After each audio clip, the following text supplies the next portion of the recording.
गांव में लोग कहते हैं कि कोई सन दोस्त पाल के रख ले बड़ो हो कि तू बनत जाता रहेगा। मतलब आप किसको पाल रहे हैं? पालने का मतलब किसके सानिध्य में है ना? जिसके सानिध्य में होंगे वैसा बन जाएंगे। बच्चे के सानिध्य में होंगे आनंद से भर जाएंगे, और चिंतित दुखी इंसान के सानिध्य में रहेंगे तो दुख और चिंता से भर जाएंगे। आपको कहाँ रहना है ये सोच लीजिए आप, है ना? अक्सर लोग एक बात और कहते हैं गांव में कि चक्कर काटता आजकल लोग चक्कर, मतलब कि जिसके कांटेक्ट में आप रहेंगे, पृथ्वी सूर्य का चक्कर काटती है तो सूर्य की गर्माहट उसको मिल जाती है। और सीजन बदलता है, फसलों को भी ऊष्मा मिलती है और फसल लहलहा उठते हैं। अगर धरती सूर्य का चक्कर काटना बंद कर दे फिर क्या होगा? जी महाराज राजन बाबा श्री हम सब का अस्तित्व मिट जाएगा। श्री जय और श्री तो जिंदगी यही कहती है। तो उस श्री रामदास महाकुंभ में जो लोग जा रहे हैं नहाने, विक्रम वो सिर्फ और तन से नहीं नहा वरिष्ठ रहे। और इंसान, आज का कोई भी इंसान, इस धरती पे एक भी इंसान ऐसा नहीं होगा जिससे जिंदगी में कभी गलती नहीं। जाने अनजाने प्रत्येक व्यक्ति से गलती होगी। एक इंसान सोच कर जाता है कि मैं जाऊंगा अपने पाप को धुलूंगा, मैं जाऊंगा अपने पाप को धुलूंगा। तो आपको पता है उसके पाप की धुलाई किस दिन होगी? क्या कुंभ में डुबकी लगाएगा तब होगी? नहीं, जिस दिन से उसने सोच लिया, जिस दिन से अपने घर के चौखट से बाहर उसने कदम रख दिया कुंभ में जाने के लिए, धुलाई तो वहीं से शुरू हो गई। धुलाई वहीं से शुरू हो जाती है। बाकी है डुबकी लगाना। डुबकी लगाने के बाद उसने अपनी प्रतिज्ञा पूरी कर दी कि भगवान पापी तो मैं भी हूं, बड़ा पाप मैंने भी कर दिया, गलतियां मुझसे भी हो गई, धुलने आया हूं। और जब धो देता है ना वो, तो इंसान बुरा से बुरा भी इंसान होगा। जब डुबकी लगा कर आएगा ना तो कहेगा इस बार तो धुलाई करके ठीक से आया हूं। तो कम से कम अपनी जो चादर है, वो मैली चादर जो कर ली थी मैंने, जिसको कबीरदास जी ने कहा था कि जस के तस धर दीनी चदरिया, यानी कि मैं इस दुनिया में आया तो हूं, चादर मेरी मैली हो गई है, सबकी मैली होती है, लेकिन कबीर कहते हैं हे भगवान जस के तस धर दीनी चदरिया, ये जो चादर आपने दी है ना, इसको वैसे ही एज इट इज, जैसा है वैसे ही ये चादर साफ सुथरा लेकर आया हूं, मैंने कोई मैल नहीं चढ़ाई है। वही इंसान जब डुबकी लगाता है तो अपने आप से अपने भगवान से प्रतिज्ञा करता है, भगवान अभी तक का अकाउंट जो था वो बराबर तो कर लिया, अब अपने आप को शुद्ध रखूंगा। वो चाहे हो सकता है कि आने वाले समय में 2 महीने 3 महीने गलती करे, पाप करे, लेकिन कम से कम कुंभ का स्मरण, कुंभ की यादें 1-2 महीने भी अगर उसके मन मस्तिष्क में तरोताजा रहेगी तो व्यक्ति गलत करने से पहले सोचेगा, नहीं करेगा। आप सोचिए, लाखों करोड़ों लोग अगर 6 महीने के लिए भी कहें कि मैं कोई गलती और पाप नहीं करूंगा, क्राइम रेट कितना घट जाएगा। कौन कर रहा है अपराध इस दुनिया में? अगर कोई इंसान कहे मैं गलती नहीं करूंगा, मैं नशे का सेवन नहीं करूंगा, मैं किसी के साथ क्षति नहीं करूंगा, किसी के साथ धोखा नहीं करूंगा, मैं फरेब नहीं करूंगा, तो समाज सुधरेगा ना? कुछ हद तक तो समाज सुधरेगा। तो क्या बुराई है? लोग कई बार मुझसे कहते हैं कि स्वामी जी आप सत्संग प्रवचन करते हो, लोग बैठते हैं चुपचाप, कोई काम धाम तो करते नहीं, बैठे रहते, सुनते रहते, 3 घंटे 4 घंटे की बर्बादी हो रही है। मैंने कहा ये तो देख लिया 4 घंटे की बर्बादी, लेकिन 4 घंटे जो खुराक मन में मिल रहा है, उस 4 घंटे में उस व्यक्ति ने कोई गलत काम तो नहीं किया ना। वो समाज में रहता तो पता नहीं क्या क्या कर लेता। अगर 1000 लोग बैठे हुए हैं तो 1000 लोग कहीं ना कहीं कुछ ना कुछ तो करते। किसी का मूड खराब कर देते, किसी का साइकिल पंचर कर देते, तो किसी के साथ झूठ फरेब कर देते। कम से कम 1000 लोग यानी 1000 घंटे तो बच गए, किसी तरह का कोई गलत कार्य नहीं किया। तो क्या ये भी समाज के लिए योगदान नहीं? भीष्म जब मर रहे थे, भीष्म जब तीर के सैया पे सोए हुए थे, तो उनके घर वालों ने कहा कि हे भीष्म पितामह, हे पितामह, आपको तो इच्छा मृत्यु का वरदान मिला है, आप चाहोगे अपनी इच्छा से अभी प्राण त्याग सकते हो, क्यों तड़प रहे हो? क्या जरूरत है इतना कष्ट झेलने की? छलनी हो चुका है शरीर तुम्हारा, छोड़ दो प्राण, निकल जाने दो इसे। विष्णु कहते हैं वत्स, जब तक सूर्य उत्तरायण में नहीं जाएगा तब तक प्राण नहीं त्याग। जब तक सूर्य उत्तरायण में नहीं जाएगा तब तक मैं प्राण नहीं त्यागूंगा। पूछने वाले ने पूछा कि उत्तरायण में जाने से होगा क्या? वो कहते सदगति की प्राप्ति होगी। देवता है ना, वसु भीष्म पितामह वसु थे, देवता थे। देवता को पता है कि संसार में गलती तो मुझसे भी हुई है, लेकिन नहीं, ये अकाउंट यही क्लोज करके जाऊंगा, ये खाता यही बंद करके जाऊंगा। वो कहते हैं सूर्य जब तक उत्तरायण में नहीं होगा तब तक प्राण नहीं त्यागूंगा। तो आज संसार में क्या होता है, लोग कहते हैं इस प्रसंग को सुनकर कि भीष्म ने प्राण त्यागे जब सूर्य उत्तरायण में चला आया। सूर्य उत्तरायण में कब आता है? आप लोग पता है सूर्य उत्तरायण में कब आता है? जिस दिन आप लोग मकर संक्रांति मनाते हो, जनवरी। इस बार की मकर संक्रांति कौन से दिन को थी? 14 जनवरी, है ना? लगभग 14 ही होती है, 14 या 15। स्वामी विवेकानंद जब पैदा हुए थे तो 12 तारीख की थी, इसलिए 12 जनवरी को वो पैदा हुए, उस दिन मकर संक्रांति थी। तो भीष्म पितामह कहते हैं कि जब सूर्य उत्तरायण में आएगा तभी प्राण त्यागूंगा, तब तो सदगति प्राप्त होगी। तो लोग मजाक उड़ाते हैं, सनातन धर्म की बातों को मजाक उड़ाते हैं। वो कहते हैं इसका मतलब कि 14 जनवरी के बाद अगर कोई आतंकवादी, अपराधी, चोर, डकैत भी मरेगा तो उसको भी सदगति प्राप्त होनी चाहिए, क्योंकि सूर्य उत्तरायण में आ गया। लोग मजाक बनाते हैं, हिंदू धर्म पर मजाक बनाते हैं, ग्रंथों पर मजाक बनाते हैं, लेकिन मर्म नहीं समझते, क्योंकि ये बातें ऐसे हैं जो अध्यात्म की गहराई में ये मर्म छिपा है। जो मर्म नहीं समझता वो मजाक बनाता है। जैसे घर के बाबूजी अनुभवी हैं, जीवन को देखा है, अच्छे तरीके से देखा है, अपने नौजवान बेटे बेटी को जब संदेश देते हैं और जीवन के अनुभव को बताते हैं तो लोग मजाक बनाते, बेटे बेटी भी मजाक बनाते, ये क्या बोलेंगे, ये क्या बोलेंगे, जानते नहीं ना तो मजाक बना देते हैं। भीष्म का कहने का अर्थ क्या था? भीष्म ने किया क्या? वो जो आकाश में सूर्य खिलता है, चमकता है, उसकी बात वो नहीं कर रहे। वो कहते हैं मेरे अंदर भी चेतना रूपी सूर्य है जो निरंतर उदित होता है। तो कभी सूर्योदय होता है, कभी सूर्यास्त भी होता है। मेरे अंदर की चेतना एक जगह स्थिर नहीं होती। वो कहते हैं कि मेरा सूर्य जब उत्तरायण में आएगा तभी मैं प्राण त्यागूंगा तो सदगति प्राप्त होगी। अब जरा देखिए, एक शरीर, अगर मान लीजिए कि एक बड़ा सा खंभा गाड़ दिया जाए और एक इंसान को सीधा लेटा दिया जाए उसके ऊपर, तो उसका पूरा शरीर बैलेंस में आ जाएगा, एकदम बराबर। वो कौन सी जगह है जहां पे खंभा लगाया गया तो वो बिल्कुल बराबर होगा। इधर का भी शरीर आधा उतना ही वजन होगा जितना कि इस साइड का होगा। वो कौन सी जगह है? वो नाभि केंद्र है। नाभि केंद्र यानी कि नाभि के नीचे का जो शरीर है उसको, उसकी दिशा कहते हैं ये दक्षिणायन है। नाभि के नीचे दक्षिण है और नाभि के ऊपर उत्तर है। इसलिए तो उत्तर सर उत्तर दिशा में है और दिशा उत्तर, दोनों को एक साथ करके नहीं रखते। कभी आप उत्तर दिशा में सर करके सोते हैं? मना करते हैं पूर्वज, उत्तर दिशा में सर करके नहीं सोना, दक्षिण दिशा में पैर करके नहीं सोना, ऐसा मना करते हैं ना। आप पूरब कर सकते हो, आप दक्षिण भी सर कर सकते हो, लेकिन उत्तर दिशा में सोने, सर करके नहीं सोना, ऐसा मना किया जाता है। लेकिन एक मुर्दा को, जो व्यक्ति मर चुका है, उसके सर को कहां रखा जाता है? किस दिशा में? उत्तर दिशा। उसके सर को उत्तर दिशा में ही रखा जाता है। क्यों भाई? क्योंकि हमारे सन्यासी संत, हमारे ग्रंथ, उनको पता था कि कई बार इंसान ऊपर से मरा हुआ दिखता है, अंदर उसकी ऊर्जा जागृत अवस्था में रहती है लेकिन सुषुप्ता स्थिति में रहती है। जैसे कोमा में कोई चला जाए, कोमा में कोई चला जाता है, उस इंसान के शरीर पे, बाहर के आवरण पे कुछ हरकत नहीं होती। उसको कहा जाता है कि वो मरा हुआ सा है, मर चुका है। उसको बोलते हैं, उस स्थिति को बोलते हैं वेजिटेबल स्टेट। यानी कि जहां सब्जियां होती हैं, किसी भी पौधे के फल को आप तोड़ोगे पेड़ से, कभी कोई फल चिल्लाता है? जबकि टूट रहा है, चिल्लाता नहीं है।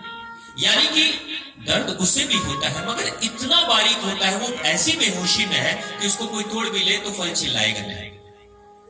लेकिन किसी जानवर के शरीर के किसी अंग को कोई तोड़ ले, कितना दर्द होगा, उसकी चेतना अलग है। आपके नाखून थोड़े ज्यादा कट जाए ना, तो आपका पूरा शरीर दर्द से, पीड़ा से कराने लगता है। नाखून में थोड़ा कट जाए, क्योंकि हमारी चेतना जागृत अवस्था में है, लेकिन एक साग सब्जी की चेतना सुषुप्त अवस्था में है, इसलिए उसको काट भी लिया जाता है। पौधा मरता भी नहीं, फिर भी चीखता नहीं, चिल्लाता नहीं। तो यानी वेजिटेबल स्टेट में चला जाता है इंसान। कभी कभी ऊपर से मरा हुआ दिखता है, लेकिन अंदर से जगा हुआ रहता है, यानी कि प्राण है, मरा नहीं है, पूरी तरीके से प्राण है। इसी उम्मीद में हमारे पूर्वज कहते हैं कि कोई मुर्दा, कोई व्यक्ति जो मर जाए, उम्मीद की आस अभी भी बाकी है, उसके सर को उत्तर दिशा में कर दो, पैर को दक्षिण दिशा में कर दो। क्यों? क्योंकि पृथ्वी का जो उत्तर पोल और दक्षिण पोल है, ये इसकी चुंबकीय शक्ति है, उसकी चुंबकीय शक्ति है जो दोनों खींचती है एक दूसरे को, प्रेशर देती है। व्यक्ति का सर जब उत्तर में जाएगा और पृथ्वी का जो उत्तर पोल है वो जब धक्का मारेगा इसके सर के ऊपर, तो कमजोर उत्तर दिशा किसका है? जैसे वोल्टेज हमारे सर का भी, हमारे सर के अंदर की भी शक्ति है और पृथ्वी की शक्ति है, तो हमारे से ज्यादा शक्तिशाली तो पृथ्वी की शक्ति है। आप कभी बैटरी का प्रयोग करना, चुंबक का प्रयोग करना। चुंबक का भी नॉर्थ पोल होता है, साउथ पोल होता है। कभी कभी आपने देखा कि दो चुंबक को ऐसे सटाओगे और एक साथ चिपक जाएगा, और कभी कभी उलट के सटाओगे तो एक दूसरे को फेंक देगा, नहीं सटेगा। ऐसा देखा ना प्रयोग बच्चे अक्सर करते हैं कि उल्टा दिशा में अगर चुंबक को सटा दिया तो चिपक जाएगा, और एक ही दिशा में दोनों निगेटिव निगेटिव सटा दोगे तो फेंक देगा, वो सटेगा नहीं। यही काम करने के लिए उत्तर दिशा में सर को रखा जाता है, क्योंकि दोनों को पोल को मिला देंगे ना तो पृथ्वी मारेगी धक्का, पृथ्वी मारेगी धक्का उस इंसान के सर के ऊपर, उसकी ऊर्जा पर, और इधर से दक्षिण दिशा का पोल उसके पैरों पे धक्का मारेगा। यानी दक्षिण पोल धक्का मारेगा, उत्तर पोल दोनों धक्का मारेगा, रिएक्शन करेगा। क्या पता सोई हुई ऊर्जा अचानक से जग जाए और फिर इंसान जगकर उठकर खड़े हो जाए। ऐसा कई बार अर्थियों पे भी लोग उठकर खड़े हो गए, शमशान घाट ले जा रहे, उठ के खड़ा हो गया। लोग कहते भूत आ गया इसके अंदर, नहीं, बहुत गहरा वैज्ञानिक रहस्य छिपा है इसके अंदर। तो कहते क्या है भीष्म पितामह कि मेरी जो ऊर्जा है, मेरी जो नाभि केंद्र है, मेरा नाभि केंद्र के नीचे दक्षिण है, मेरे नाभि केंद्र के ऊपर उत्तर है। हम सभी के नाभि केंद्र के ऊपर उत्तर है, हम सभी के, और नाभि से नीचे दक्षिण है। अब नाभि से नीचे चेतना रहती है, तो फिर क्या होता है?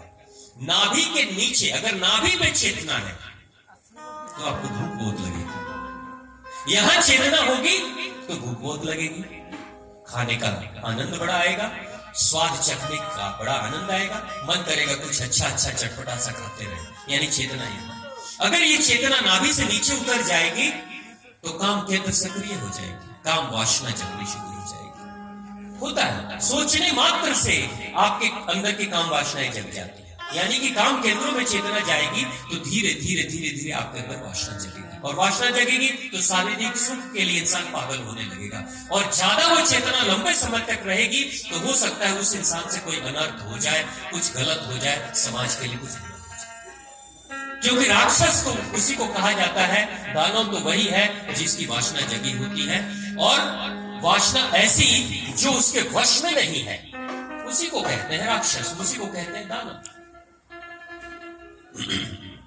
तो वो क्या कहते हैं कि दक्षिण दिशा में अगर मेरी चेतना रूपी सूर्य रहेगा तो मुझे दुर्गति प्राप्त हो। तो भीष्म ने क्या कहा? भीष्म कतरा कतरा खून बहा रहे हैं, एक एक बूंद खून बहा रहे हैं अपने शरीर से, क्योंकि तीरों ने छेद डाला है पूरे शरीर को। एक एक बूंद बहा रहे हैं, कतरा कतरा। भीष्म को पता है जैसा अन्न वैसा मन, जैसा पानी वैसी वाणी। अन्न किसका खाया था? भीष्म पितामह ने अन्न किसका खाया? दुर्योधन का।